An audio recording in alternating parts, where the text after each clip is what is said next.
ሰላም ውድ የሀገሬ ልጆች፣ ሰላማችሁ ይብዛልኝ። እንዴት ዋላችሁ? እንዴት አላችሁ? ስራ እንዴት ይዟችኋል? ጤንነት ሁሉ ሰላም ነው? እኔ ጋር ሁሉ መልካም ነው። ክብሩ ይስፋ ለመድኃኒዓለም። የኔ ውዶች፣ ዛሬ እንግዲህ በጥያቄ ነው የመጣሁላችሁ። እንደ እኔ በጓሮ በኩል መኖር የሰለቻችሁ ልጆች ካላችሁ በኮሜንት አሳውቁኝ። የእውነት ሰለቸኝ ጓሮ በኩል መኖር ማለት ነው። ይኸው እንግዲህ የኛ ሰፈር ይሄን ይመስላል።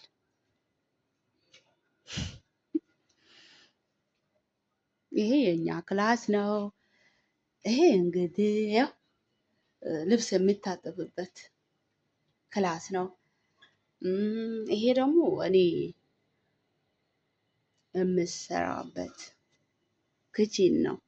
ገብቼ እንዳላሳያችሁ ካያሞ አለ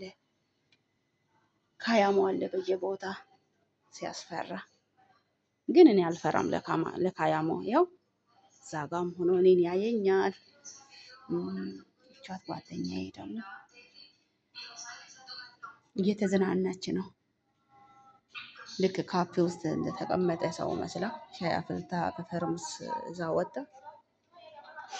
አታሳዝንም? ወይኔ ጉዴ! ያው እንግዲህ የእኛ ሰፈር ይሄን ይመስላል። የእውነት በጣም ነው የሰለቸኝ። እውነት ለመናገር የእኛ ሰፈር ነው የማያምረው እንጂ ግቢ ውስጥ ወጥቼ ባሳያቸው አይፈቀድልንም እንጂ ስራ ጨርሰን እንኳን ግቢ ወጥተን መቀመጥ አንችልም። የእውነት አናሳዝን? እኔ እንጃ።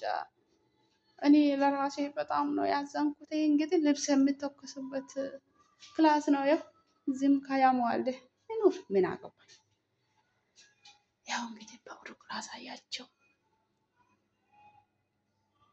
ይህ እንግዲህ ወደዛ ወደ ውጭ የሚያስወጣ መንገድ ነው፣ ግን ምን ይደረጋል።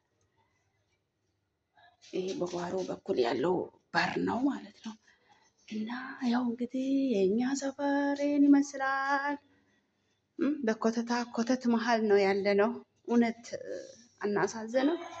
አናሳዝንም? አናሳዝንም? እስኪ ውዶቼ ግልጹን ንገሩኝ።